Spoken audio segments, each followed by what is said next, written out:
디도서 1장 1절에서 4절 말씀을 통해 하나님의 눈으로 나를 보라라는 제목으로 하나님 말씀 함께 나누도록 하겠습니다. 하나님의 눈으로 우리 자신을 바라볼 수 있기를 소망합니다. 이 별명보다 중요한 게 이름이죠. 어릴 때 제 별명 중에 하나가 이 꽃기호였어요. 꽃기호. 제가 닭을 닮아서가 아니라 어머니가 치킨집을 하셔서 그래요. 부럽죠. 어릴 때 우리 집이 치킨집이었어요. 상호명은 청도통닭. 아버지 고향이 청도셨거든요. 그래서 상호명이 청도통닭이었습니다. 제가 기억하는 걸로는 초등학교 들어가기 전부터 하셨고요. 그리고 고등학교 때까지 어머니가 이제 통닭집을 하신 걸로 제가 기억을 합니다. 대략 한 10년 정도 하셨죠. 그러다 보니까 이제 어릴 때 동네 형들이 저도 그렇고 저희 누나를 부를 때 꽃기호 이렇게 부른 거예요. 꽃기호 닭집 한다는 그 이야기죠. 아마 부러워서 그랬을 거예요, 그죠? 그러다가 이제 초등학교 5학년쯤 되어서 5학년, 6학년쯤 돼서 또 다른 별명이 하나 생겼어요. 이 똘똘이 스머프.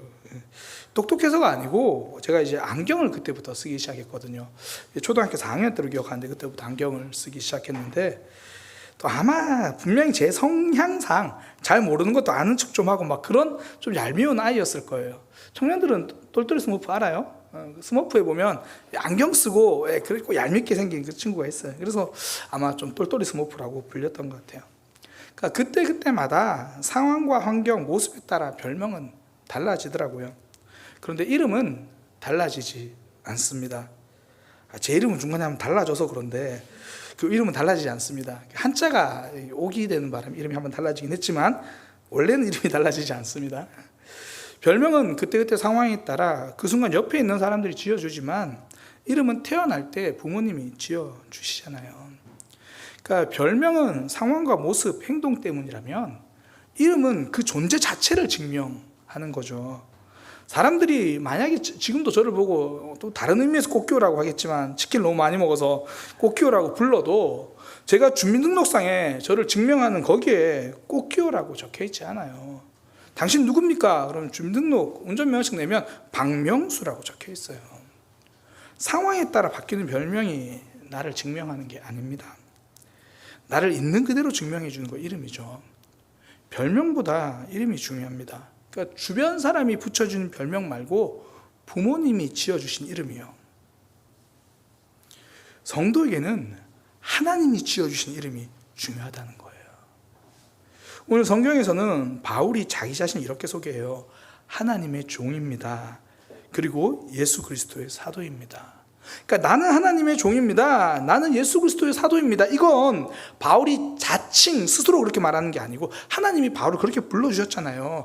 나의 종 바울아, 예수 그리스도의 사도인 바울아. 하나님이 그를 그렇게 불러주신 거죠. 주변에서는 바울을 어떻게 불렀습니까? 저 사람 예수님 박해했던 사람 아니야? 과거만 보고 박해자라고도 사람들이 불렀거든요. 핍박자라고도 불렀어요. 처음 예수님 믿고 복음 전하려고 하니까 안 믿었잖아요. 저 사람 박해자인데 핍박자인데 과거의 모습에 붙들린 그런 별명이었잖아요. 어떤 이들을 보면 아직도 과거의 이름에 매여 있는 사람들이 있습니다. 과거의 하나님을 잘 몰랐고 부족했고 하나님 마음도 잘 모르고 철포덕 주저앉아 있던 자신의 이전 모습, 그 옛사람 거기에 갇혀있는 모습 있을 수 있는 거죠. 그렇지 않습니다.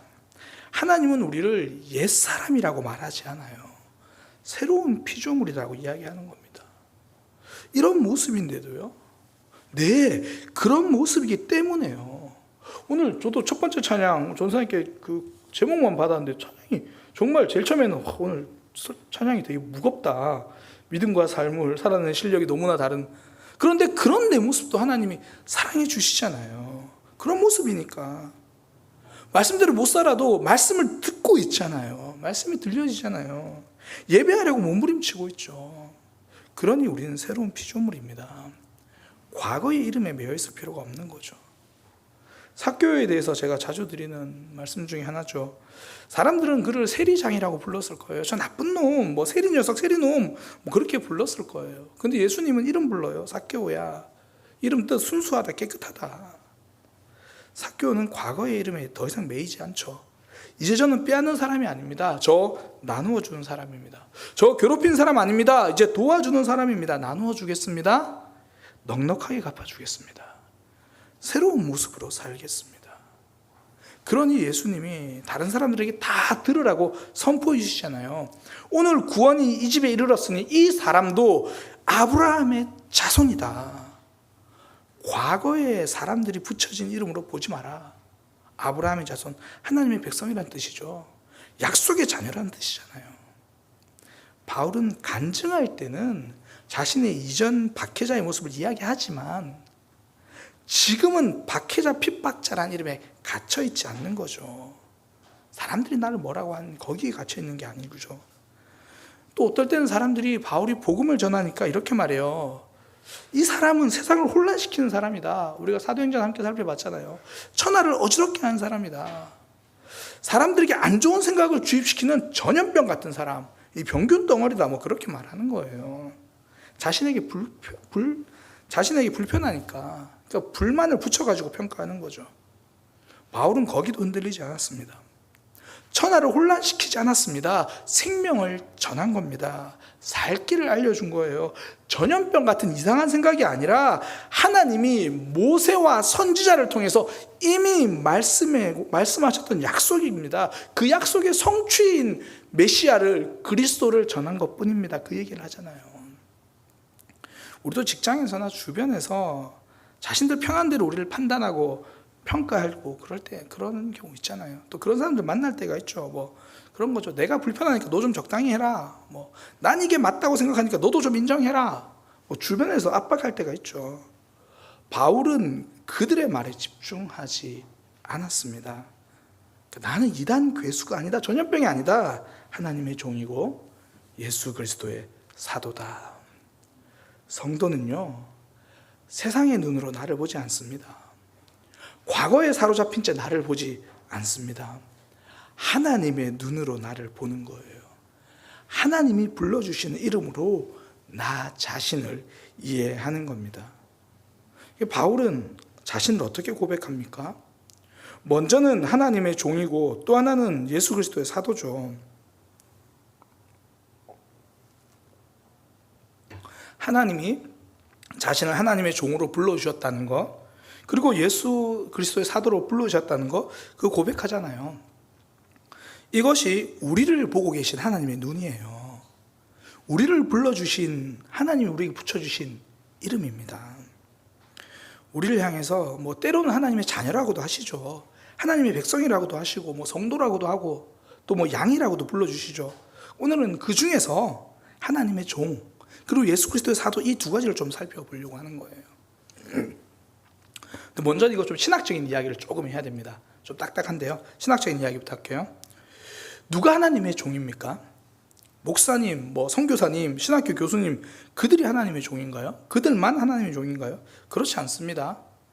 정말 그렇지 않아요. 오늘날은 하나님에게 부름받고 하나님 나라에 참여하는 모든 교회와 그리스도인이 하나님의 종입니다. 굉장히 선명한 거예요. 신학적으로 굉장히 중요한 이야기입니다. 그래서 뭐 어떨 때는 목회자들만 하나님의 종인 것처럼 그렇게 해서 표현도, 전 이상한 표현도 정말 들어봤어요. 그 뭐 나름 목사님을 위해서 기도한다고 하면서 하나님의 종님을 위해서, 종에 님이 붙지? 그거 참 애매하더라고요. 하나님께 부름받고 하나님 나라에 참여하는 모든 교회와 그리스도인들은 하나님의 종입니다. 또 하나, 누가 사도인가? 원래 사도란 예수님이 세우신 공적인 메신저를 말합니다. 그러니까 보통 예수님의 제자들이고요. 그리고 바울처럼 직접 제자는 아니지만 몇몇 사람들에게 붙여진 공적인 메신저입니다. 그래서 그들을 통해서 하나님께서 성경을 기록하게 하셨거든요.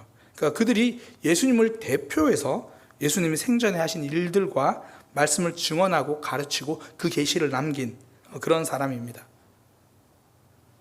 그런데 오늘날은요, 더 이상 사도와 선지자의 사명을 물려받은 개인은 존재하지 않습니다.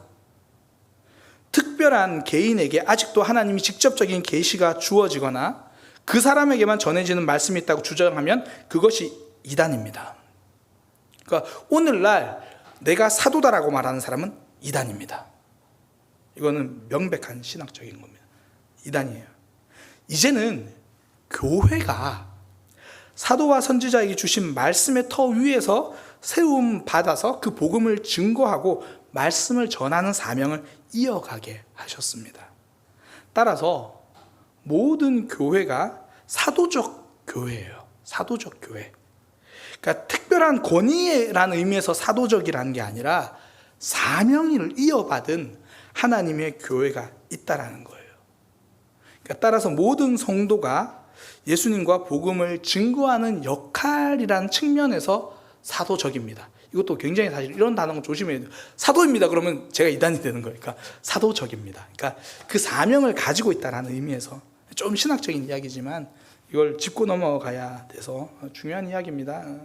그래서 막 어떤 교회는 그 목사님에게 막 특별한 말씀을 하나님께서 계시해 주셨다. 그 교회는 절대 가면 안 됩니다. 그건 교회가 아닙니다. 이단입니다. 그건 이단이에요. 모든 성도가 하나님의 종이고요. 모든 성도가 사도적 사명을 감당해야 하는 사람입니다. 그런 의미에서 하나님이 우리를 하나님의 종으로 예수 그리스도의 사도로 부르셨습니다. 그러니까 주변 사람들의 반응으로 나를 보지 않고요. 혹은 내 생각으로 나를 보지 않기를 원합니다. 잘못된 시선에 빠져 있을 수 우리가 없잖아요. 그러니까 오늘 말씀을 통해서 하나님이 나를 어떻게 보시는지를 바르게 깨닫게 되기를 축복합니다. 첫 번째는 하나님의 종이라는 거죠. 또 하나는 예수 그리스도의 사도라는 거예요. 그러니까 하나님의 종이다라는 건 하나님과 우리의 관계적인 의미에서 말하죠. 더 정확히 말하면 우리가 가져야 될 태도적인 측면에서 이야기를 하는 거예요. 그러니까 하나님의 뜻을 따라 살아가야 하는 삶, 그 태도적인 측면에서 하나님의 종이라고 말하는 거고요. 예수 그리스도의 사도는 말 그대로 역할이죠. 복음을 증거하고 예수님을 소개하는 역할적 측면, 그거죠. 첫 번째 하나님의 종은 우리의 삶의 태도, 신앙인의 삶의 태도적 모습. 그 두 번째는 예수 그리스도의 우리에게 주신 사명적인 그런 모습에서 사도라고 하는 거죠. 예를 들어 그런 거예요. 직장인에게 성실을 요구하는 건 태도죠. 태도를 요구하는 거잖아요. 예를 들어 근데 물건 파는 사람에게는 물건을 파는 건 그 사람의 역할이에요. 그죠? 역할. 그런데 정말 성실하게 출근을 해요. 9시 출근인데 막 8시 반까지 와서 다 준비하고 6시 퇴근인데 그래도 다 뒷정리 다 하고 6시 반, 7시 퇴근해요. 근데 물건 하나도 못 팔아. 역할 하나도 못 해. 그럼 잘못된 거잖아요. 성실은 한데 태도는 좋은데 역할을 못 해요. 반대로 어떻게 출근하면 물건을 꼭 팔아요. 근데 한 달에 한 번 출근해. 그러니까 그러면 이 태도가 아닌 거잖아요. 그러니까 태도와 역할.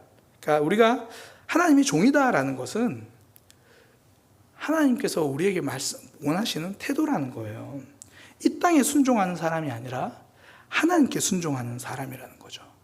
세상의 눈치 보는 사람이 아니라는 뜻이에요. 바울은 사람의 눈치를 보지 않았습니다. 갈라디아서 1장 10절에 이렇게 말하잖아요.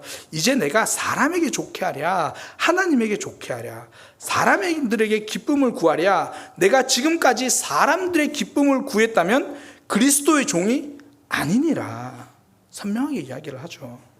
그러니 그는 황제 앞에서도 당당했습니다. 종교 지도자들 앞에서도 당당했죠. 심지어 때로는요 베드로를 책망할 정도로도 그는 담대했습니다. 제가 이제 안식월을 다녀와서 전도사님과 이런저런 이야기를 했어요. 이제 다녀왔으니까 전도사님이랑 제 안식월 때 있었던 이야기, 또 전도사님이 또 교회에 있었던 이야기를 함께 들으면서 이제 저희가 전도사님 설교를 온라인으로 다 들었거든요. 제가 다른 교회에서 예배를 드릴 때는 따로 저녁에도 이렇게 빌립보서 말씀을 들었어요. 참 제가 은혜를 많이 받았습니다. 그래서 이제 그런 이야기를 했어요. 빌립보서 말씀 참 은혜 많이 받았습니다. 그때 전사님이 이제 하신 말씀이 뭐냐면 빌립보서가 생각보다 말씀 전하기 너무 어려웠다라는 거예요. 그게 내용을 이해하기 어려웠다는 게 아니라 그 말씀이 실천하기 불편하고 힘든 말씀이니까 이 성도들에게 어떻게 전달해야 되나 그것 때문에 힘들었다는 이야기를 하더라고요. 근데 그렇게 고민하다가 그래도 하나님 말씀 그대로 전해야지 그리고 그 말씀을 전했다는 이야기를 들었어요. 제가 그 말을 듣는데 후배지만 참 멋있다라는 생각이 드는 거예요. 그러니까 그 모습이 사역자잖아요. 그러니까 후배 사역자지만 참 본받고 싶은 모습이죠. 저를 사랑해 주시는 많은 분들이 저한테 자주 하는 당부가 뭐냐면 하나님 보고 사역해, 뭐 그런 얘기예요. 하나님 앞에서 사역해야 되는 거야. 뭐 그만큼 불안불안해 보인다는 뜻이겠죠. 바울은 사람들이 좋아하는 방향으로 가지 않았습니다. 사도 바울이 참 멋있는 게 다른 사람이 좋아하는 방향으로도 가지 않았지만 내 안에 있는 옛사람이 좋아하는 방향으로도 가지 않았다는 거예요. 그렇게 가지 않으려고 몸부림을 친 사람입니다. 죄의 법에 순종하지 않으려고, 옛사람에게 순종하지 않으려고 몸부림을 쳤어요. 바리새인들은 말씀대로 산다고 말해놓고 내 마음이 원하는 대로, 내가 지금까지 따른 전통대로 살았잖아요. 지금까지 살아온 관성대로 산 거예요. 그러니까 말씀의 종, 하나님의 종이 아니라 전통의 종, 과거의 종, 관성과 익숙함의 종으로 살았죠. 성도는요, 내 마음 따라 지난 삶의 익숙함의 종으로 살지 않습니다. 하나님의 종, 그 태도 가지고 사는 거예요. 로마의 황제면서도 철학자로 유명한 마르쿠스 아우렐리우스가 쓴 명상록이라는 책이 있습니다. 거기 보면 마르쿠스 아우렐리우스는 늘 자기 자신에게 명령해요. 그러니까 익숙한 대로 그냥 살지 않으려고 자기 자신에게 막 이야기를 해요. 어떨 때는 게으른 자기 자신과 막 씨름하는 모습이 적혀 있어요. 그러니까 자기가 그냥 혼자 쓴 글이에요. 뭐 이런 거예요. 날이 밝았는데도 잠자리에 일어나기 싫을 때는 마음속으로 이렇게 생각하라. 자기가 자기 하는 거예요. 마음속으로 이렇게 생각하라. 나는 인간으로서 해야 할 일을 하기 위해 일어나는 거다. 나는 침상에서 이불을 덮어 쓰고 따뜻한 온기를 즐기려고 태어난 게 아니다. 그렇게 하고 일어난 게 아니라, 그러고 나서 또 밑에 이렇게 적혀 있어요. 하지만 침상에서 이렇게 빈둥거리는 것이 좋은데 어쩌란 말이냐. 이거 자기 생각을 또 쓴 거예요. 그러면 또 거기다가 또 이렇게 써, 밑에다가. 너의 그 말은 네가 쾌락과 즐거움을 위해서 태어났단 말이냐, 뭐 잠만 자려고 태어났냐, 뭐 이런 말이죠. 또 그 밑에 또 이렇게 적어놔요. 그래도 휴식도 필요하잖아, 뭐 이렇게. 그러니까 자기 안에 있는 익숙함과 게으름과 계속 싸우고 있는 거죠. 우리가 기도하는 이유가 무엇입니까? 내 안에 있는 죄성, 나의 고집을 내려놓기 위함이잖아요. 어떤 이들은 기도로 하나님의 고집을 꺾어야 된다고 이야기를 하는데, 그렇게 기도하면 내가 꺾입니다. 개인적으로 뭐 하나님의 고집을 꺾기 위해서 기도하셔도 된다고 생각해요. 그렇게 열심히 기도하십시오. 그럼 반드시 고집이 꺾입니다. 내 고집이 꺾입니다. 우리가 그래서 이 시간에 나왔잖아요. 나의 종으로 살지 않고 세상의 가치관에 휩쓸려 세상의 종으로 살지 않으려고 하나님의 종으로 살겠다는 마음으로 이 자리에서 기도하는 거잖아요. 성도는 하나님의 종입니다. 세상이 우리를 보고 너 왜 그렇게 사니? 그래도 흔들리지 마세요. 하나님의 종은 하나님을 따라 살면 돼요. 과거에 내가 자꾸 발목 잡으면 우리는 기도로 이겨내는 거예요. 하나님의 종이니까. 이전처럼 살지 않아도 됩니다. 하나님의 종은 주인이신 하나님이 책임지십니다. 우린 하나님의 종이에요. 그리고 또 하나, 우리는 예수 그리스도의 사도입니다. 그러니까 역할적인 측면이죠. 사도 바울은 자신을 예수 그리스도의 사도라고 말합니다.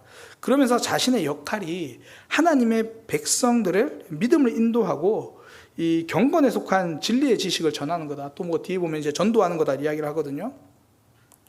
이 개역 개정 성경에 보면 어떻게 되어 있냐면 1절 뒷부분부터 2절까지 제가 읽어드릴게요. 성경에 쓰신 분은 확인하시면 좋을 것 같아요. 하나님이 택하신 자들의 믿음과 경건함에 속한 진리의 지식과 영생의 소망을 위함이라. 그러니까 자기가 예수 그리스도의 사도가 된 그 이유가 이런 역할을 감당하기 위해서라는 거예요. 하나님이 택하신 자들의 믿음을 위해서, 그리고 경건함에 속한 진리의 지식과 영생의 소망을 위함이라. 성경에 몇 군데 없는 개역 개정의 잘못된 번역입니다. 몇 군데 없는. 원어에 보면 사도의 역할을 이렇게 말해요. 하나님이 택하신 자들의 믿음을 위해서 난 사도가 되었습니다. 또 경건함에 속한 진리와 지식을 위해서 사도가 되었습니다. 이 두 가지예요. 거기서 잘라야 돼요. 뒤에 나오는 영생의 소망은 다음 문장이에요. 그러니까 묶여 있는 게 달라요. 그러니까 헬라어에 보면 앞에 문장 두 개만, 앞에 두 거만 묶여 있고요. 뒤에 건 따로 떨어져 있어요. 이게 잘못된 번역 몇 가지가 없는데 그 중에 하나입니다. 새 번역이나 다른 번역에 보면 좀 번역이 좀 선명하게 잘 되어 있는데 이렇게 되어 있어요. 믿음을 일깨워주고 경건함에 딸린 진리의 지식을 깨우쳐주기 위해서 사도가 되었습니다. 그러니까 두 가지예요. 그러니까 믿음을, 하나님의 백성들의 믿음을 세워주기 위해서 사도가 된 겁니다. 그 역할이라는 거예요. 그리고 진리를 깨우쳐주는 사람, 뭐 표괄적으로는 같은 거겠죠. 그 뒷부분에 말하는 전도에 위해서 부름받았다, 뭐 같은 거겠죠. 그러니까 우리는 복음을 증거하고 예수님을 드러내는 그 역할을 해야 되는 사람이다라는 거예요. 성도들의 믿음을 위해서. 그러니까 우리의 삶을 통해서 성도들이 믿음의 진보가 있고 하나님을 더 알아가는 거죠. 근데 그게 참 감사한 게 우리의 일어섬을 통해서도 성도들이 믿음이 자라지만 성도는 넘어짐을 통해서도 주변 사람들이 함께 세워지는 거예요. 저희가 이제 구역 교사들과 이제 우리 구역 모임 시작하기 전에 5주 동안 구역 교사 모임을 했어요. 구역 교사 모임을 했는데 그때 우리가 함께 나눴던 이야기들 중에 뭐냐면 우리의 부족함을 있는 그대로 오픈하고 드러냅시다. 그것을 통해서 많은 이들은 위로받고 회복될 것입니다. 우리가 좋은 모습, 잘하는 모습을 통해서 물론 그걸 통해서도 믿음의 회복이 일어나죠. 그러나 우리가 하나님 앞에 넘어져서 몸부림치며 기도하는 그 모습을 통해서도 성도들의 삶, 주변에 있는 사람들의 믿음의 전진이 있다라는 거예요. 이게 우리의 역할입니다.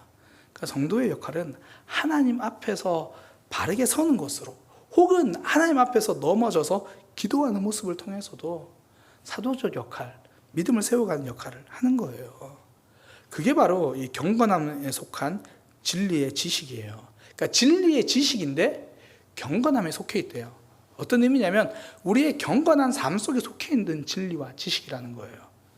이단은요, 사실 틀린 가르침 때문에 이단이 되는 게 아니라 결국 틀린 삶 때문에 그래요. 저도 목회자지만 제가 하고 있는 설교를 누군가가 다 녹취해가지고 신학적인 잣대로 냉정하게 재면 목사님 여기서는 성령 하나님을 제대로 드러내지 않았기 때문에 당신은 이단입니다라고 말을 해도 사실 걸리는 부분이 있어요. 어떤 부분에서는 이러이러한 부분들에 있어서는 여기 너무 지나치게 강조되어 있습니다. 이렇게 말하면서 뭐 예를 들어 당신은 그러면 행인으로 구원받는 거예요? 이럴 수 있다라는 거예요. 이단들도 그들이 논리적으로 내세우는 그 가르침 자체에서는 잘 표가 안 날 때도 있어요. 근데 우리가 어떻게 하냐면 그들의 삶 때문이거든요.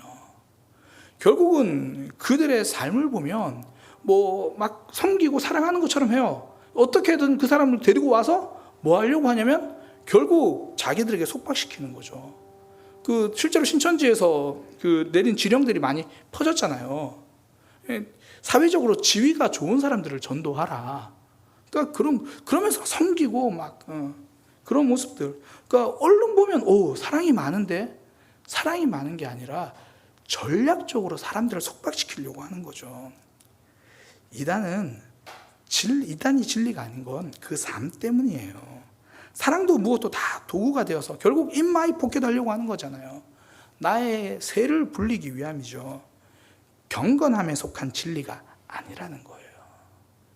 성도의 역할은 우리가 아는 진리, 우리의 진리에 속한 이 지식, 그것을 우리의 삶의 경건함으로 나타내면 사람들이 그걸 통해 하나님을 알아가는 거죠.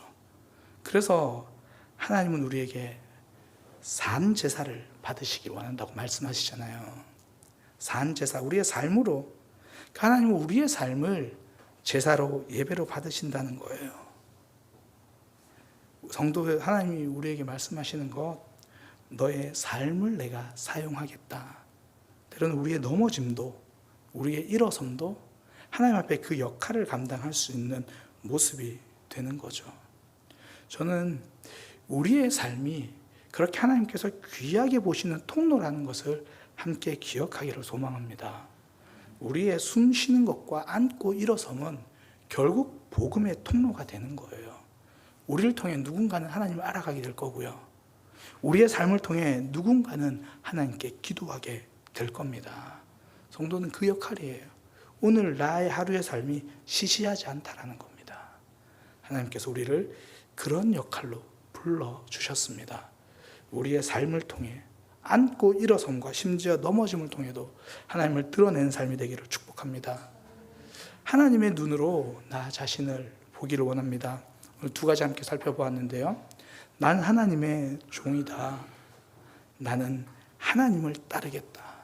나는 예수 그리스도의 사도다. 나를 통해서 믿음의 진보, 복음이 증거되는 삶을 살겠다. 그 마음 놓치지 않고 살아가는 저와 여러분이 되기를 축복합니다. 기도하겠습니다.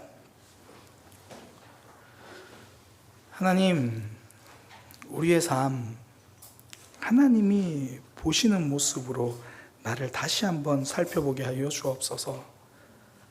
주변과 세상을 바라보지 않고 무엇보다 옛사람에 끌려다니지 않고 하나님 말씀 따라 살아가는 삶이 되게 하여 주옵소서. 복음의 통로가 될 수 있는 삶이 되게 하여 주옵소서. 우리의 일어섬도 우리의 넘어짐도 그것을 통해 일하실 하나님을 기대합니다.